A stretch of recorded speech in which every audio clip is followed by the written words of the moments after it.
All right, welcome back to Morning Express. In case you're joining us now, welcome aboard. It's time for us to look at the dailies.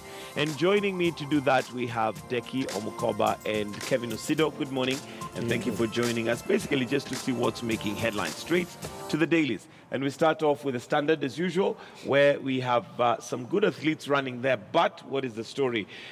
Kenya world track stars in doping scandal. And, well, secret dossier, which has been released by the World of Athletics body, IAAF, links 363 top athletes, including 53 Kenyans. We do know that one of the Kenyans, of course, was a marathon winner that was implicated in this, to possible drug cheating and damning expose that will rock the multi-billion-dollar industry. So let's start with you, Kevin. This would be very bad news for our athletes and, of course, generally for the world of athletics.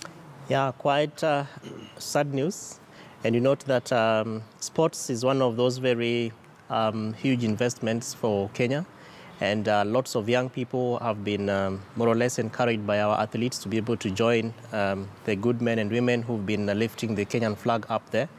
And besides the investments that the government is putting in the sports arena, we also note that there is a lot of direct benefits that the country more or less gets from our athletes when they go there.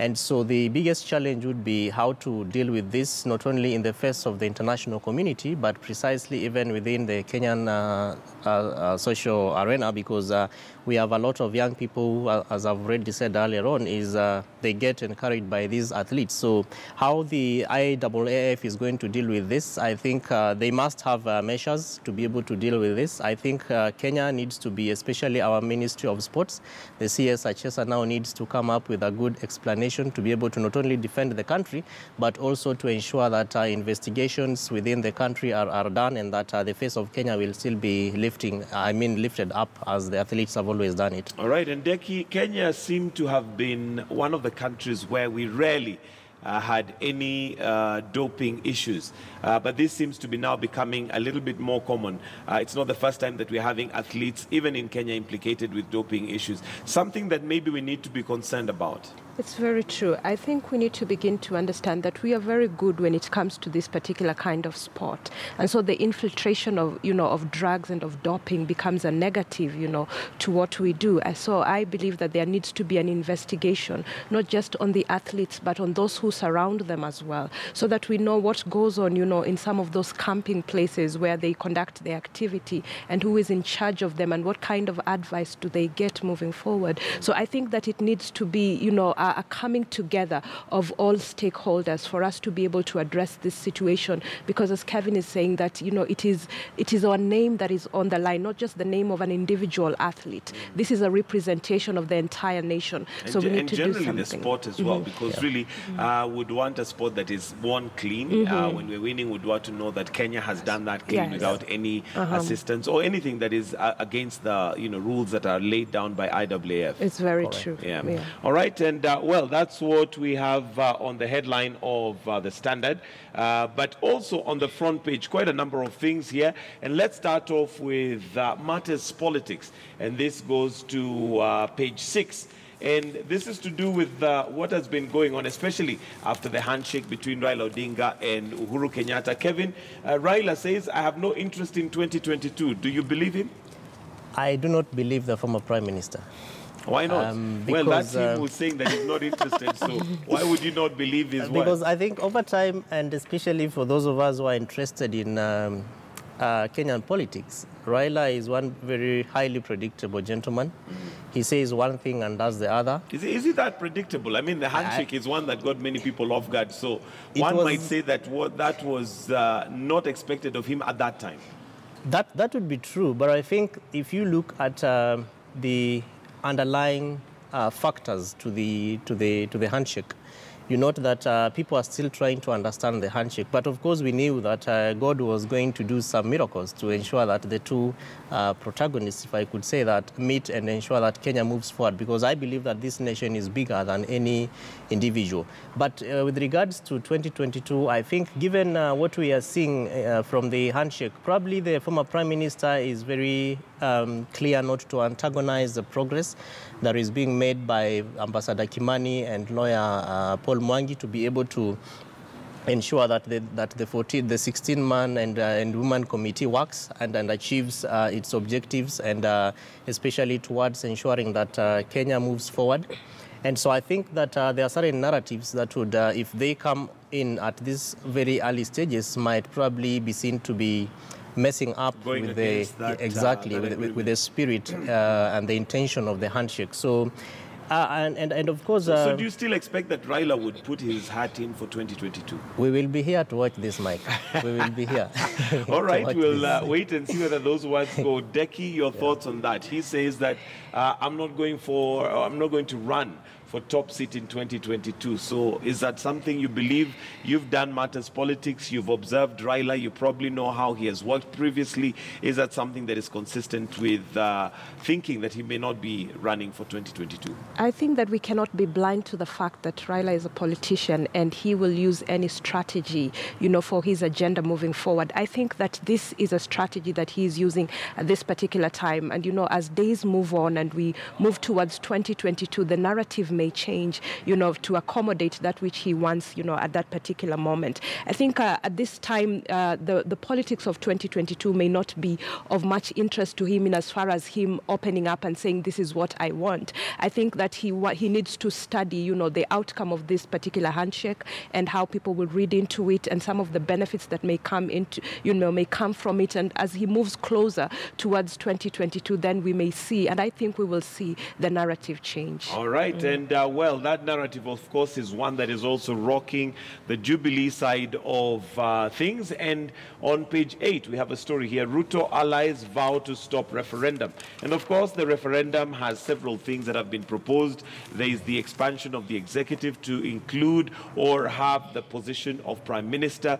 There is a suggested three-tier government that was given by Raila Odinga. Quite a number of things there coming in. But according to Ruto's allies, they have vowed that no referendum is taking place. Kevin? This is tricky because we have one side of the government saying this and the other side. Of course, His Excellency the President has not come out very categorically to more or less have his thoughts around the referendum. But of course, you can be able to tell from his allies and the people who sit very closely to him.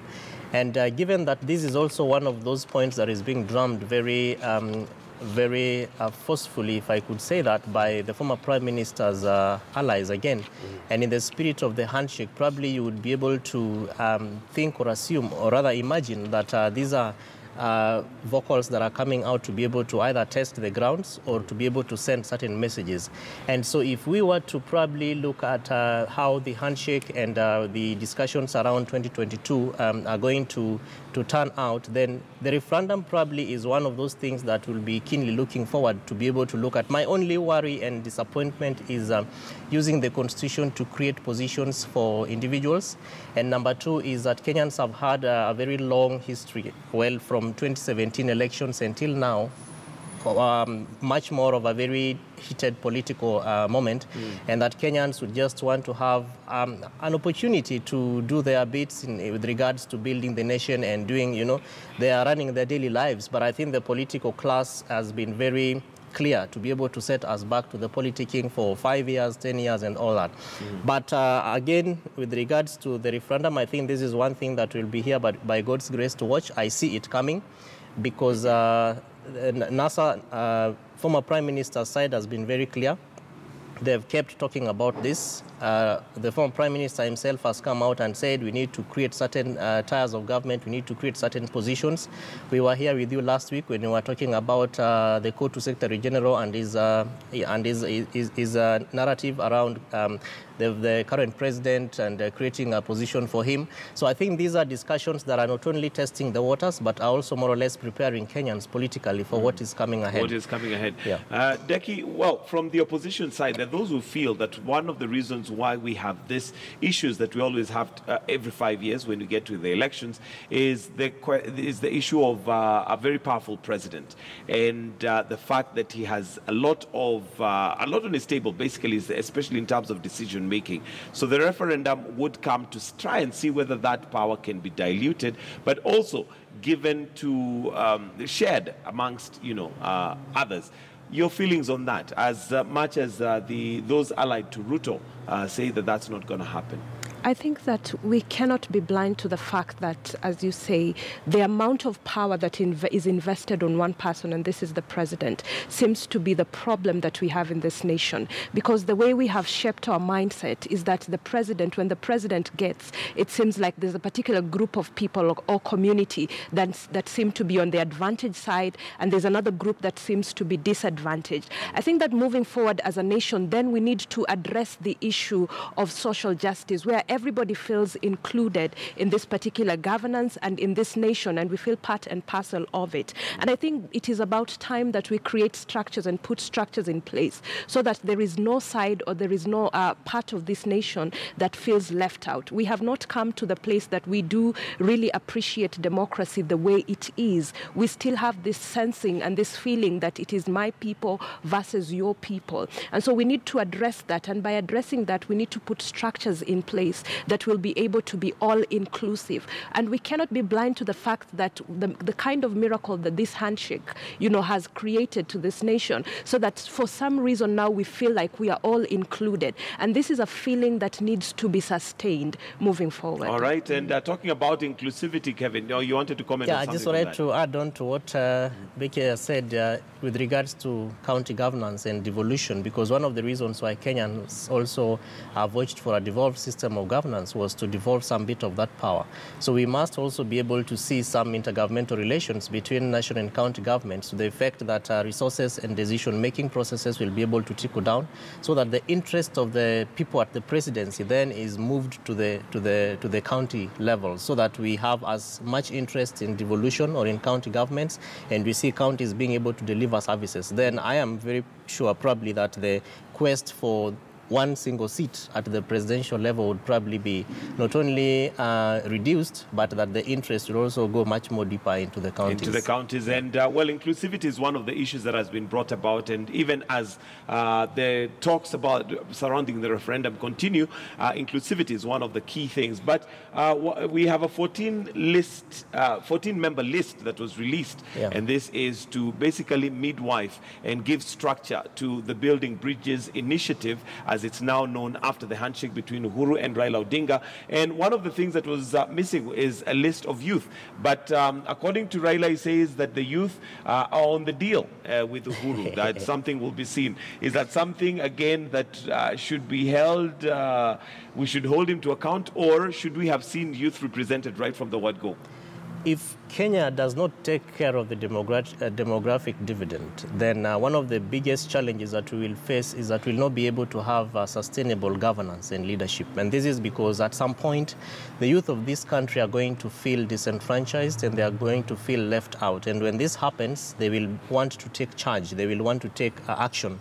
And this action, over time, you note that we've had progressive governments coming up to be able to not only put up programs that are meant to safeguard the empowerment and employment opportunities for young people, but that they are also meant to provide positions of decision-making at very high level. And that is not what we are seeing going on. So over time, we have appointments that are being done, the youth are missing. We have these very important committees that are being set up, the young people are missing. And if Kenya does not take note again of this, then we'll be looking at incidences like things that happened in North Africa, Libya, Egypt, among others, because then the youth would want to come out and take their space. So I don't agree with the former Prime Minister, because in saying that the youth are in the deal with the president. We have seen these promises being made. The youth have not been able to fill them. We have seen a lot of things happening in this country. The people who have the biggest statistic, the numbers, the people who go out there to vote, the people who are actually used by the same people to be able to either make or break the political environment and situation, actually the young people. So if we were having a committee that has been set to be able to safeguard the future of this country in the name of building bridges, then it is only fair and prudent and honest and honorable that the youth also feel part and parcel. And part of feeling part and parcel is actually to be part of it. So I would appeal to the former Prime Minister and His Excellency the President that can we be able to have young people being members. All right, Deki, do you also agree that, well, there's a saying, especially politically speaking, that if you're not on the table, and you're part of the menu. Do you think that the youth are on the menu, or are they on the table? They definitely need to be on the table, because as it goes, we can be divided along any lines, and it can take the the division of youth versus the older generation. So if there is a call and a cry out there for the youth to be represented, it's about time, because this is not a small population. This is a very huge population of people that do make decisions in this nation. So I think that there needs to be a representation of them at that particular level of decision making, so that they feel like their voice is being heard as well. All right, and well, let's look at another story on the Standard, which will also lead us to the headline, which is on the Nation. And this is regarding some people who are on the police watch list, and police offer 2.5 million reward for men who attacked trader. Now, many of us will remember this particular incident that took place at the Hotel Boulevard, and it is also forming the headline for the Daily Nation. And the headline on the Daily Nation is calling them the untouchable.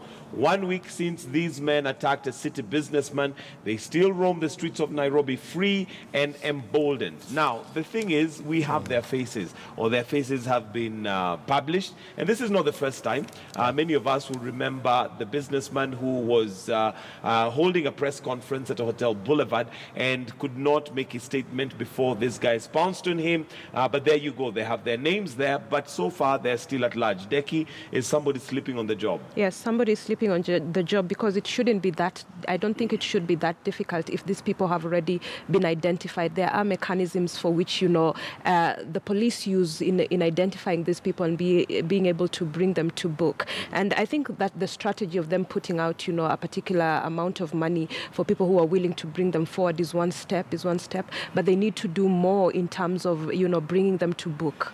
Yeah. All right, Kevin, your thoughts on the fact that they're still at large, and apparently they still roam the streets or the corridors of City Hall? This was wrong, very unfortunate, because our constitution guarantees right of speech to every Kenyan. And so if one gentleman wanted to make a press statement about the state of Nairobi County or any other county, no single person or no group of people should be able to stop them from speaking out their minds. And I'm very sure, Mike and Deki, that these are people who are known. And the police, I'm sure that our intelligence and our surveillance system is one of the strongest in the whole world.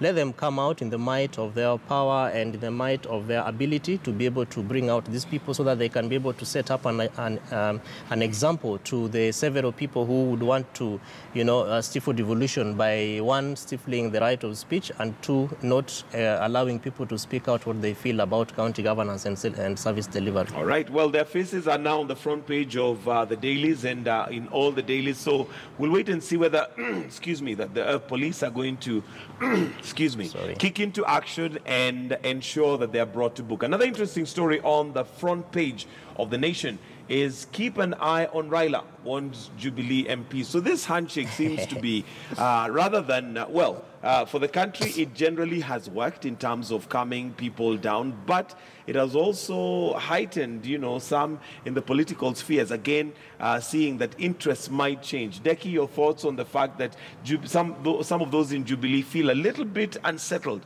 by the agreement between Raila and Uhuru? And it is understandable, because they do have an agenda and they do have a place that they want to go in as far as politics of 2022 is concerned. So this handshake to them, without, especially because the former Prime Minister is not really coming out very strongly in as far as what he wants, but they seem to begin to understand and have some idea of what he wants. It puts them on edge a lot, because then it begins to be a challenge between, the candidate for 2022, who is for them William Ruto, vis-a-vis, the former Prime Minister. So this jittery is something that we would expect for, to see, because they feel like there is a possible challenge which they have to overcome. Maybe it makes it even more difficult, the fact that they don't really know what extent that the agreement was. But let me also just comment on this particular picture, and the fact that whoever chose that picture maybe was on point, especially given keep an eye on Raila.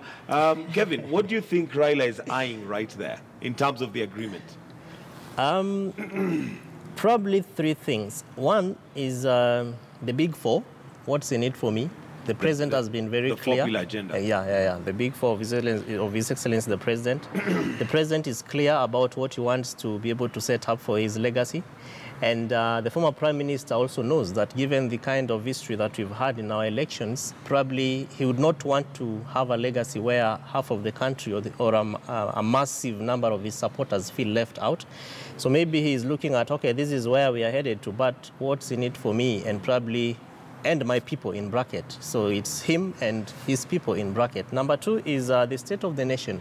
What would Kenyans want to remember him with? So he's looking at, yes, of course, Kenya has to move forward. We have international friends of Kenya, the international community who also have interests in the country and in the region. And of course, the regions, Kenya presents a very, when Kenya is stable, then the region is stable. So he's also interested in looking at what will the region and the international community look at when it comes to thinking about Raila. And then finally is, of course, 2022. I'm sure that he's also wondering and thinking, okay, this is where we are headed to, but how does it look for me as Raila Odinga? And ultimately, I think by God's grace, we'll be here to look at how, one, the handshake plays with regards to 2022, and number two is the president's legacy and vis-a-vis people's expectations. Because listening to his State of the Nation address last week, I think he was very clear around what he wants to achieve. He was able to present ideas that I felt as a Kenyan resonated with what most of us think within the second term of his presidency, despite the fact that there are lots of misses. But I think he's been able to set up an agenda, which probably is what Raila is also wondering and saying, what role can I play in this? What role can I play? And we'll wait and see how that's going to pan out as we carry on. But there's also another story here on the front page. Hospitals on the spot over medical waste. And this is to do with the fact that many hospitals in Kenya have, of course, a lot of waste that could be potentially dangerous and very lethal if not incinerated or used properly. But a report showing that many hospitals don't have incinerators. Deki, something of major concern right there. Yeah, I think it brings to light the fact that there are no structures in place when it comes to some of the management of the waste, and especially when it is toxic and things like this, which can be very harmful to the society. Mm-hmm. And so I think that it's about time that those who are charged with the responsibility, of managing some of these things, especially in the medical field, that they be able to step up, to the plate and be able to deal with some of these things. Because if we keep on, disposing this into, the communities, in places where it can be very harmful to people, then at the end of the day, it will be very, very detrimental. And just not the hospital waste. I think that waste in general, the way we manage waste in this nation is something that we need, to be able to put structures in place and be able to deal with it. Mm-hmm. Mm-hmm. All right, Kevin, your thoughts on that, the fact that hospitals don't seem to have incinerators, which would be rather unfortunate, especially given that the waste they have is very, very dangerous if not properly gotten rid of. Yeah, this is quite unfortunate, and especially then it brings to the fore the questions around waste management plans for health facilities, the role of public health officers, the PHOs, and really what kind of mechanisms the communities that live around health facilities are supposed to be able to, what role they are supposed to be able to play. And then ultimately is public-private partnerships with regards to information, communication, and involvement. Because when we see this kind of, sharp objects being thrown aimlessly, or rather with no regard to the effects that they have on the communities, then I think we'll not be aiming at not only ensuring that people are safe, but then the effects of infections and other causes that may result as a result of mismanagement of some of these objects. So really, in my view, I think health facilities need to come up with waste management plans that are also able to ensure that counties invest in safety measures. Yeah. So that then we don't see these kind of things happening. All right, thank you very much. We'll have to wind it up right there. Deki Omokoba and Kevin Osido for joining us this morning on the Newspaper Review. And a quick reminder of that question that we're running running this morning. What does affordable housing look to you? Remember, it is one of the pillars of the 4-pillar agenda for Jubilee during their term to ensure that Kenya moves a step closer to Vision 2030. Affordable housing, what does that look like? And just to sample some of your replies, Daniel Kimuyu says, house affordable to the minimum wage, Anna, with all basic amenities, with controlled rent inflation, unlike present situation where rent escalates every month. What is affordable housing, in your opinion, is what we'd like to look at. From 7 o'clock, we're going to be talking looking at affordable housing right here on Morning Express. But for now, we're going to take a short break. For those of us watching us on KTN Home, this is where we part ways and we say goodbye. Life and style begins. But on KTN News, we take a break. We'll be right back.